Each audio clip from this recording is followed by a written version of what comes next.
Hello and welcome. This is Rooflemonger, my friends. It's tier list time. I don't do tier lists that often, but all new launch, Fatal Fury, I figure it'd be interesting to talk about it, especially because this is going to be a moving target. The things I'm about to say today are absolutely going to change in time as things are still being discovered about the game, but I think it's worthwhile to do this as a bit of snapshot in time, just to see where the game is at very shortly after launch. And of course, whatever tech happens, whatever balance changes happen as well in the future, things are very malleable, to be sure, but I always enjoy looking at what's strong during a game's launch. So in this, we're going to be talking about this, and every now and then I'm going to switch between this and like the actual game itself, just, to highlight some of the things I want to talk about.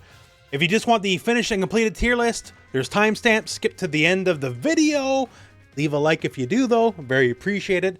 And just to note real quick, whenever I make a tier list, I do not make ordered tier lists, as I find them kind of nonsensical. If I could conclusively tell you that this character is better than this character is better than this character, and by default this character is better than both of these characters, they wouldn't be in the same tier, because I don't believe it to work that way. So that's personal preference, so they're not an ordered tier list. We got S rank through B minus. I do not believe anyone weak enough to qualify as a C rank, because I'm also a firm believer in that, the letters matter, but there's definitely, some disparities between the cast. So now to start off a new tier list, let's talk about S rank first, because that's very interesting. And let's go to what I believe to be overall conclusively the two best characters in the game as it stands right now. That being Hotaru and that being Kain R. Heinlein. And why are they so powerful? So one of the things out of the gate is this is a game, if you played any amount of this game, this game's very much a throwback to how fighting games kind of used to be, right? And one of the big deals is projectiles are very strong, very, very strong. And these are basically the two best projectile users in the game, although for very different reasons. So for one here, Hotaru, she has a classical, good, quick, fast projectile, and a nice slow projectile that she can run after the fact, which is always fantastic just for pressure in general. Comparatively to Kain, right? Kain's amazing at controlling multiple levels of the screen at once, right? You can control your jumps, all that kind of stuff. Like, it's really good at just varied screen control, and the fact that he has the trap. So, screen control is the name of the game. And of course, when he throws a projectile, he also moves backwards while doing it, which, just as a general rule, is invaluable for a character that is trying to play keep away. But if that was their only strengths, like, whatever, one of the things that really does help make projectiles extra strong, though, is the punishment factor. Because if you jump at me, like, I could do my uppercut, sure, but I don't have to do my uppercut. I can do an uppercut break, which still has the upper body invincibility, and from which point, like, you can get, like, some titanic damage off of basic anti-air in a way that is not as easily deliverable in, say, Street Fighter, right? So the general projectiles are very strong, and the options to get around the projectiles, the counterplay for that is extra strong, right? That's part of the reason what makes them good. But yeah, both Kain and Hotaru are basically good at everything, right? Especially Hotaru. Hotaru literally has, like, everything the game could ask from a character, right? She is lacking in nothing. Like, she has good specials. She can do everything the game asks from you. Like, even just her basic normals are really good. Stand heavy kick, that's great. God forbid she catches you whiffing something and she gets a wild punish. At which point we're definitely going for the ride, right? For, her usual combo structure, so it's really good. And the fact that she has very strong hit confirms, crouch heavy punch, has very good range for what it is. And it is single hit confirmable. Like, if you get a wild punish, that's very easy, right? But even if it's a regular counter hit, if you just see that glass, because you do have the visual indicator, all you have to do is just hit the button and then pre-buffer quarter circle back, right? And if you see the glass on screen, just hit 2 punches, immediately go for EX. And from there, once again, combo structure, take it all the way to the bank, right? There's nothing she's bad at. She gives nothing. Like, most characters, if you're jack of all trade, master of none, it's master of none, right? No. She's jack of all trades, master of most. And that's kind of why she's so good at the game. Now, in comparison, Kain doesn't have the depth of the toolbox as Hotaru necessarily, like, doesn't have command grab, right? He's got to worry about only a regular throw. But even stuff like that, just only a regular throw, And he gets very powerful, like Oki after the fact. Like, at minimum, throws are always a hard knockdown in this game, right? He can always just do this and set up a trap, like, directly on top of you, directly on front of you. However you want to do it, there's multiple ways. You got to just wake up into it. And then you can get sassier, like dash, then do it, put it behind the enemy. And this can then kind of quickly become like a combo starter in and of itself, because you can combo into the explosion. And then once you start giving that a bit of respect, then he can just kind of keep that going. Thankfully, for regular human beings, that doesn't combo into itself. He doesn't get a juggle off that. But yeah, so like the basics there are very, very powerful. And then, you know, we have, the projectile game's really good. The pressure game's really good. And then you add the fact that, like, his normals and combo structure are very good. Like, stuff like his hit confirm combos. So either of them, you know, oh, I can do this, feign the jab, or whatever. But you can go heavy into light. And that's kind of ridiculous. That's also another strength of Hotaru specifically. She has very easy 3-hit light confirms and go into, like, a super for extra damage. Close heavy, and I can still link a jab afterwards, right? And I can still keep going. So normally you think, well, I need time to charge, right? So I'll do whatever close heavy feint and then, you know, do my flash kick, break cancel combo. But he doesn't have to, because the way the game reads buffer, like, you can still build charge in the end of that 2 heavy combo, then do a jab, then still get the flash kick, break, and combo out. There we go, right? So I still got my break, except I got to front load so much heavy damage before the scaling kicks in, and this lets him hit very hard in a lot of scenarios.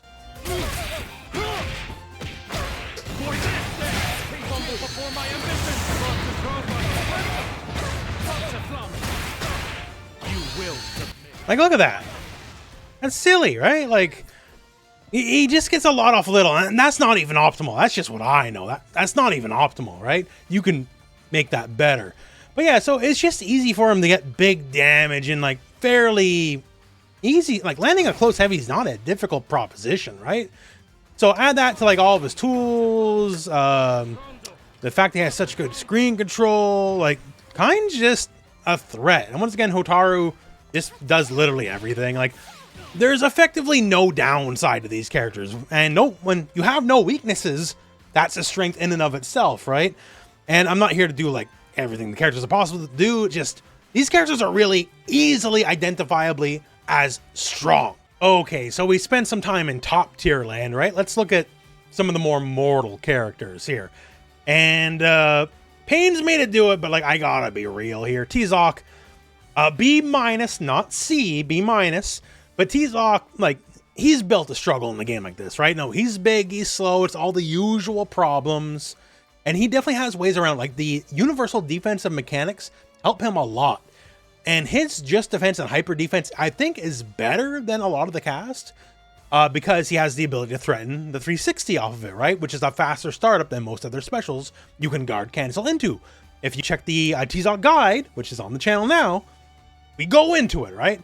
But this style of character is, by definition, always going to struggle, right? Especially in a game where, like, fireballs are very good.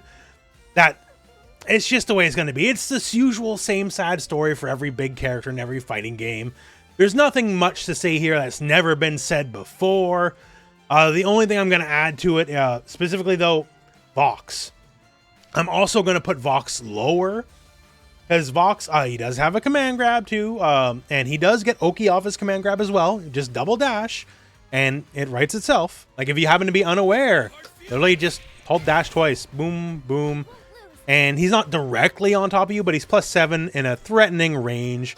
And if it happens to be in the corner, well, then he is +7 directly on top of you, right? So, like, that's not bad. It hits for about 200, like, not as good as T-Zoc, but he's also, you know, more mobile than T-Zoc is. And he does have stuff like Stand Heavy Punch, which I think is one of the best heavies in the game. Just because if you do it and you do the feint cancel, if you see a counter hit at all, then you'd be like, oh, okay, counter hit, +8. He's got a special cancelable light kick, so he can just always do that. Or when it comes to supers, because you're only on 2 hits, right? The scaling is actually quite low. So any super you add to it will extra hurt. But I say that like it's some kind of benefit when Hotaru literally can just fish with Crouch Heavy Punch and see the flash and then buffer that in and get like huge damage. So like he doesn't have the options everyone else does, right? He has no full screen presence. He has to be up close. He's not dirty like the other big boy character we're going to talk about, who's much better off than T-Zoc and Vox. So they both suffer from just usual bigger, wider character stuff, and they're both a little, unfortunately, too honest for their own good, in my opinion. Okay, and while we're here, let's just finish off the Gorilla trilogy, right? So we have Kevin. So Kevin is bigger and slower, wider hitbox rather, and has a lot of these traits, right? So is he along with these guys? No. So Kevin's a friggin' gorilla, straight up. He's superior. If you're looking for the big boy experience in this game, Kevin's the guy, not Vox, not T-Zoc. It's all Kev. Like we just came off of Vox, right? Mid-screen command grab, also same-ish damage. Double dash, mid-screen, +6 directly on top of the enemy. So Vox, he only gets like really powerful in the corner, and of course so does T-Zoc, but you know, T-Zoc can't exactly dash cancel like, you know, Kevin can, right? So he has a very powerful command grab just mid-screen, good to go. And you get a frame perfect Oki, just mid-screen, good to go. And then the fact that like his normals are incredible, his mid-screen presence is fantastic. You can do a lot from neutral in a way that the other two cannot. And then, once again, he's the gorilla, right? He is the most viable two-touch character in the game.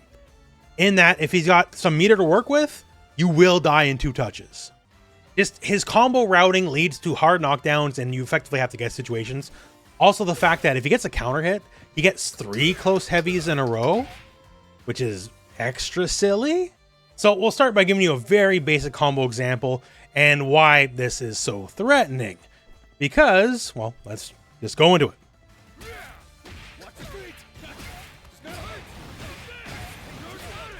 So right there, good amount of damage, respectable damage.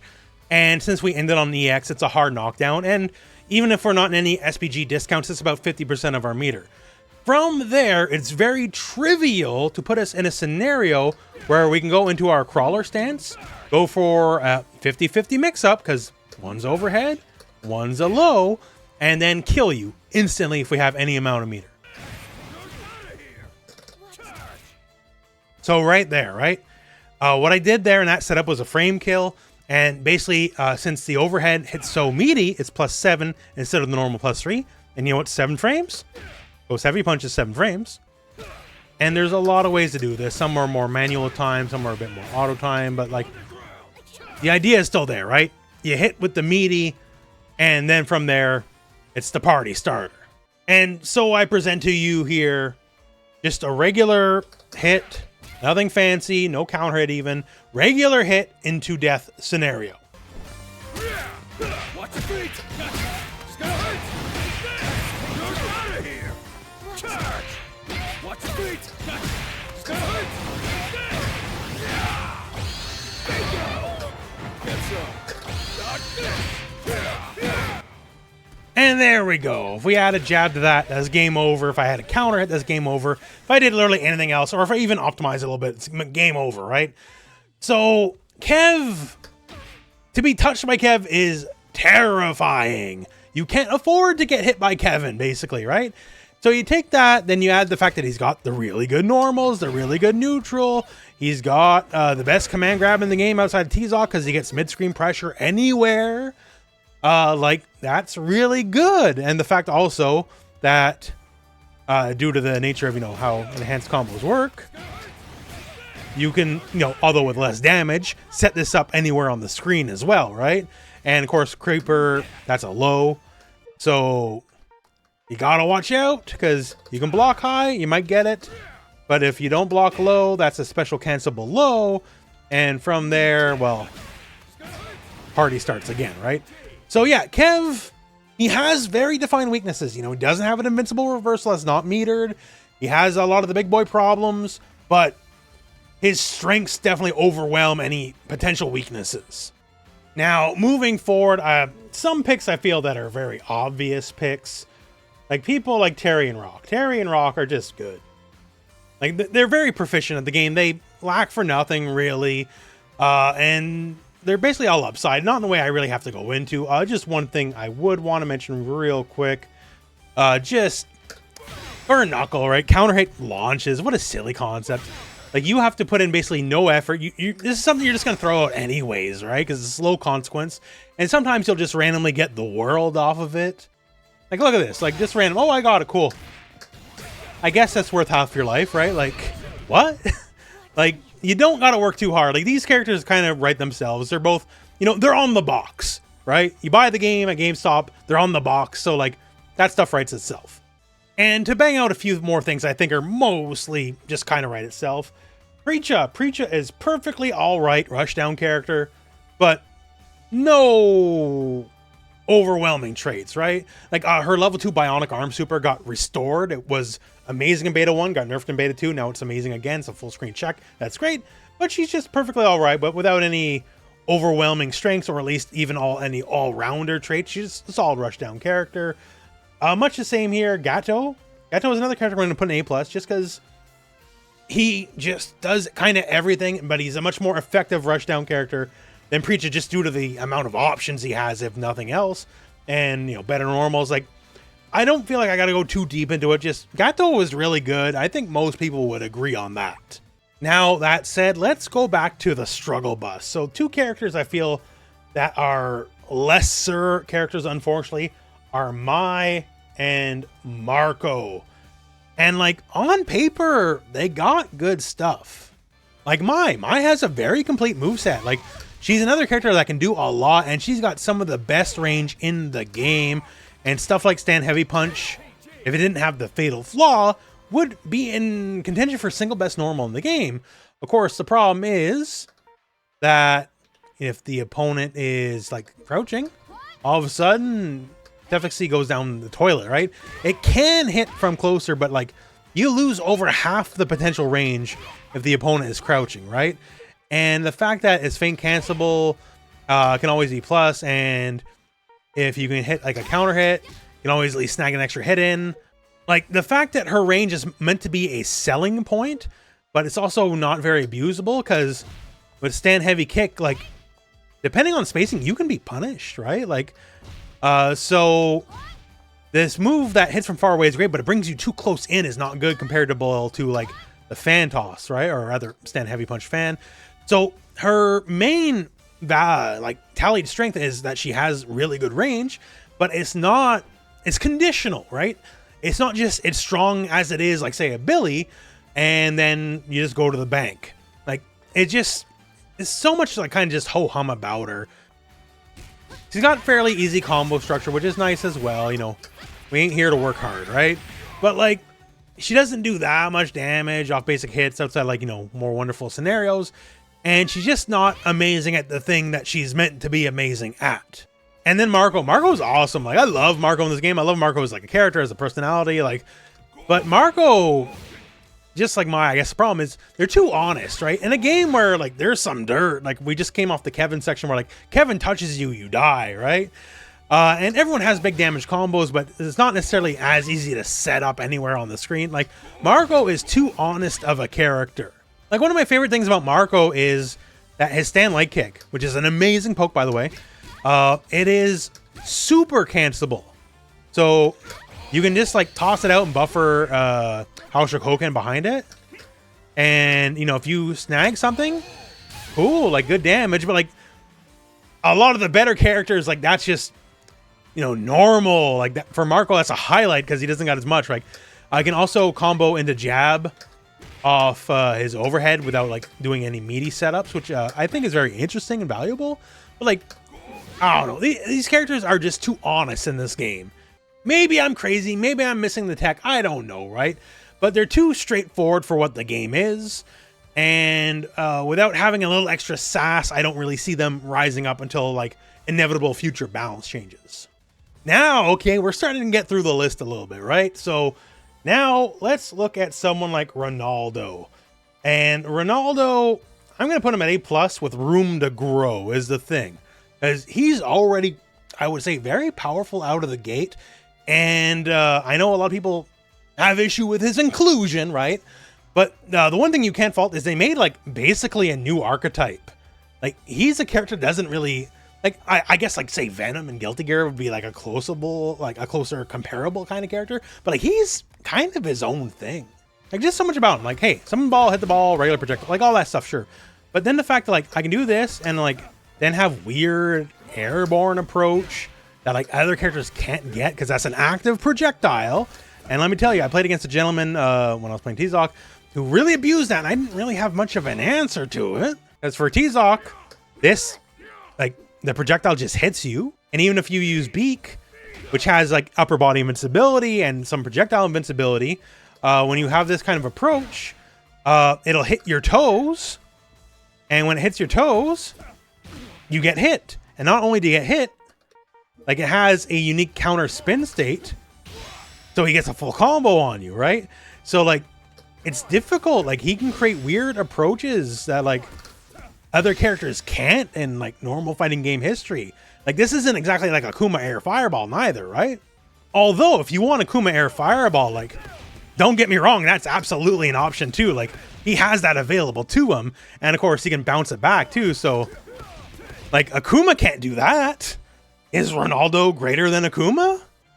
Just the fact this dude does weird things, and like, even that, the setup, right? Because it's very high up. Like, normally, haha, I caught you tossing the fireball while jumping, right? Like, not always. Like, sometimes we'll trade. Sometimes you're just gonna lose because you're jumping into it because this thing's active all the way up there, right? So you can't necessarily deal with this in the usual traditional fighting game way. And then you take that jump or standing heavy punch. This thing is stupid. Oh my god. So think of it like Sagat's like Tiger Knee, except like better because it's not a special move. It's a normal, and you barely have to space it at all. Because like I can set this up to block, right, with like the most minimum of spacing, OM plus. Like, you don't have to like try hard to like get it to be deeper in the active frames and get plus frames afterwards. Like, did I mildly space it? Cool. I guess I get the combo and a crouch heavy punch, right? Like, very overwhelmingly powerful on just a basic heavy punch button. Like, there's nothing to this. It's just a magic button with automatic pressure, automatic combos on hit, especially because like the hit stun so long, you do easily get the single hit confirm this. This character is just already immediately strong out of the gate with a lot of room to go. Like, there's really nothing else to say. Like, his pressure, his mix-up, his potential of swing control is all fantastic. And he's not directly comparable to other characters in the fighting game history. Because he's so unique, he's immediately strong out of the gate, and there's still going to be room to grow because we don't know what's possible. It's only like effectively week 1 or whatever right now, right? So he's got a lot of potential in him. And he's kind of scary. Now, back to the list. So, for Donghuan, another character I think is perfectly serviceable, strong, just can't do everything like some of these other characters above him can do, right? But yeah, he's perfectly all right. Now, Billy is a character right now is definitely here. Right now, 100% here, but I feel very strongly he's going to go down here eventually. It's through no fault of his own. It's that the player base is generally just going to get better at the game, and we're going to understand the universal defensive mechanics better, and he suffers once you know how to deal with his stuff. Because so many of Billy's overwhelming strengths, obviously the range, right? This is a game where Billy's not a joke. Everyone was wondering, you know, especially coming off King of Fighters 15, where Billy might as well have been a comedy joke character. That's how bad Billy was, right? Billy's got some very obvious strengths, like the fact that he has a lot of like push and pull stuff, right? He can bring you in against your will. And even if you happen to block, he's still plus when he does it. So that's really cool. That's really strong. But due to the nature of the game, like, these things are very fixed, right? I can like set my watch to the hyper defense timing. And Billy's got Billy problems. The stick's a part of himself. So I just have to hit the stick. I hit him. So that necessarily right there isn't like an amazing godly punish or nothing, but it exists. And since so many of his moves have like identifiable hyper defense points, that means it's easier to buffer things like quarter circle forward in, and then you can get a lot more zero frame supers off anything he does to you. Right here, I know it's coming. Boom. Zero framer, punch your stick, punish, right? So I just have to do a quarter circle forward. The first quarter circle forward is the forward in my hyper defense. Then I just do that. Then I do it again, hit a button. I get a super. and I zero frame, I punish whatever he just did. It's not to say that's still not strong, because it still is strong, and he doesn't necessarily have to follow up. But part of the reason why Billy is feeling extra strong right now is because everyone's just doing everything and getting away with it because they're not fully comfortable with defensive mechanics as they currently stand. So it's hard, because like I know he's going to go down the tier list. Like 1000%. He will once people get more comfortable with the overall game mechanics, which are like by design tailored to beat his overwhelming offense once you understand how to. But we're not there yet. So I'm going to leave him here for now, but with the deep understanding that he will drop in time. It could take a couple weeks, could take like 2 months, I don't know, but he will drop in time as like the overall player base understands this kind of stuff more. Now, moving on, like Jenny is another character I think is just very strong. She is more rushdown oriented like these two, but she just has so many more tricks. Like the Fat Golf Tomahawk, right? That's break cancelable.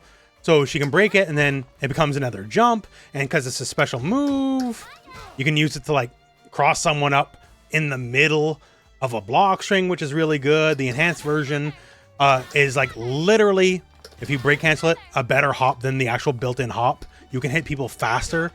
So it's an option to like get overheads faster than the game normally allows you to. Then you add to the fact that like her normals are like pretty proficient, especially like the target combo. She does have a more workable projectile than say like a Preacher does. She has the counter, and the fact that it lets her get out of certain scenarios with like SPG attacks that normally you might be kind of screwed or kind of boned. That's really handy. And just in comparison, like Dong Juan, like yeah, he's got the breaks too. Like he can do it, but it's not as good. Like EX Tactic is an overhead by itself, which is nice. But it ain't the kind of overhead that like links into crouch heavy into full combo, if you get what I mean, right? So Jenny has like a lot of the strengths of the regular rushdown characters, but she just has a more varied moveset, and the options she has are a bit stronger than a lot of the other characters with comparable movesets. So that's why I feel she's a bit higher up on the ranking. And we're getting a bit closer to the end of the list here. So by the way, I guess I should mention this at some point here. Yo, Nightmare, Geese, and Fallen Rock are not playable. Maybe in the future as DLC, I don't know, but not yet. So we have Salvatore and Hokuto Maru. So Salvatore, I think is better than people are giving him credit for. I'm going to put him a solid A tier. He's good, just pressure. Like, obviously he just got nerfed. Some unintended features just got taken away from him. But I think he's very workable. I don't think he's quite as overwhelming to necessarily be A+. But I see a lot of people just kind of writing him off. I think he's better than that. He's another character as well with tech going and getting figured out. I think he's a character with room to grow, but overall I think he's pretty decent. And Hokuto Maru, I think also is our final S tier character because he doesn't suffer. He wants for nothing. Like say at the beginning of the video, right? We talked a lot about projectiles, and he's the most like, nah, I don't got to deal with this stuff like in the game, right? He has EX Teleport. EX Teleport also can be done while jumping around. You can just do it on demand. If he smells a fireball, he'll combo you if it hits, especially if it's a wild punish.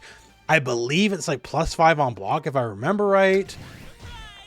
Yeah, so it's plus on block, right? Like, this isn't a situation where like you block and you get a punish. No, it's still his turn, right? Depending on how it hits. And then his own projectile game is like no slouch. And heavy destroys other projectiles. He has upward angles. He can shoot it across. He has, the very valued 45-degree angle downwards fireball from a jump. The fact that he can double jump, right? Like his air mobility is second to none. He's just a very fast boy, and that helps him a lot in this game. Once again, he wants for nothing. There's nothing I could say that is like explicitly weak, other than I guess he does not have an on-demand meterless invincible option, which admittedly, like, it's nice to have. But the fact that he's got tools that like the other cast just doesn't have, right? He can play the game in a way other characters cannot. So he has a weakness, sure, absolutely. But he's tailor-made to fight, other very powerful characters in their own game plan and win, which is nice. And just be like frustrating and annoying in a way that other characters like actually struggle to deal with. I'm very willing to admit, like, maybe in time, hey, I'm wrong, right? And we'll put him down a tier. I don't know, right? But my initial feeling, my gut feeling is he's awesome. Like, once again, wants for very little. You're playing a fighting game character. You're not here to struggle. You struggle, that's when you're down here. When you want for stuff, that's when you're not as good, right? And the less you want, the better you are. So that's kind of where I'm at on that. And there we have it. That's the tier list. There we go. We got it. You skipped ahead. There we go. That's where it is. I know your blood's already boiling. Like, what? He put that character where? Well, now, see, this is where I get you. This is the fun bit. Now you got to rewind to where I talked about him to, you can tell me how wrong I am in the comments, right? And if you did skip ahead, keep in mind, please, that subject to change. There will be balance patches. There'll be new tech discovered. This is a very early game, early on in this life game. And some characters are very advanced, right? As this is an old school throwback kind of game. This ain't a game dumbed down for the babies as you would, dumbed down for the casuals. So new tech will make massive developments as far as like how the tier list goes. And as I talked about too, some characters I know will change tiers just with knowledge, right? Some characters, say like Ronaldo and Billy, like will get stronger or weaker in time when people are more comfortable with game mechanics and more things get discovered. That's the nature of a tier list. Nothing's ever set in stone. And of course, it's all my opinion. Is this a perfectly balanced game? Of course it isn't. Of course it's not. What? When do we ever have one of those? But overall, as you can see here, the majority of the cast is on the upper echelon, at least in my opinion. So I don't think there's too many characters that like outright struggle. Like these would be your struggle characters. And it's not even like they're bad. Once again, B- is my worst tier. I'm not even going in the C tier. Because I don't believe Tzok is a C tier character because he has stuff like just defense, hyper defend, guard cancels. And if he just defends you and you're anywhere near him, just defend, guard cancel, woo, 360, you're going for the ride. And that's the least thing you want, right? So the universal mechanics let people punish very sloppy offense. And because he has a very fast command grab, he can punish it actually better than most characters. Of course, that means he has to work a lot harder than the average cast. Like Kain and Hotaru don't have to work very hard. That's part of the reason why they're better. The more you gotta work, you know, the more you gotta have to make the mechanics work for you versus you just kind of slop it out. That's what makes you a worse character versus a better character, right? That's just fighting games. If a character can win for you, like I saw someone refer to Hotaru as the game's accessibility feature. Because she'll win the matches for you. And I thought that was quite clever. I thought it was pretty funny. Because you know what? Yeah, if you pick Hotaru, anyone below Hotaru has to work harder than Hotaru. It's really that simple. So she is the game's accessibility feature. She is easy mode. Will she be the first character to get nerfed? Who knows? But yeah, there'll be patches, there'll be buffs, there'll be nerfs. But this is where wait, facing the wrong way. I'm looking at nothing when I do this. But this is where I'm at right now with this, right? I think the game is, as a 1.0, fairly balanced. Obviously, we had some infinites, right? Like Marco had an infinite that quickly got patched out, thank God. We had that, and that stuff's been resolved. The bug stuff's been resolved, so now the characters kind of got to start standing on their own feet, and it'll get there whenever it's going to get there. We're going to have our first DLC soon-ish, I guess. Like Andy is like in a month or two, so like we're going to be adding more characters that'll shake up the meta, and I'm sure whenever they introduce new characters, there'll probably be like small balance changes as well. We'll get there when we get there, but that's where I'm at right now. So if you skipped ahead, hey, once again, please leave a like. If you didn't skip ahead, also leave, like, either way, leave a like. Why not? Why not, right? We're doing it this way because I always make tier videos with my face on the camera. I don't know. It's a rule we established years ago, so might as well just keep it going. But other than all that, that's where we're at. That's my opinion. I would absolutely, sincerely love to hear your opinions in the comments below, because I know not everyone's going to agree with me, right? I think some people, like, it's difficult to argue. Is Kain pretty good? Yeah, Kain's pretty good, right? Is Tzok not great? Yeah, I don't think Tzok's that great. But for everyone else in between those, like, yeah, we got room for discussion. So let's discuss it. That said, though, now we're at the end of the video. So thank you very much for watching. Hope this video has found you well, and go out and play some Fatal Fury.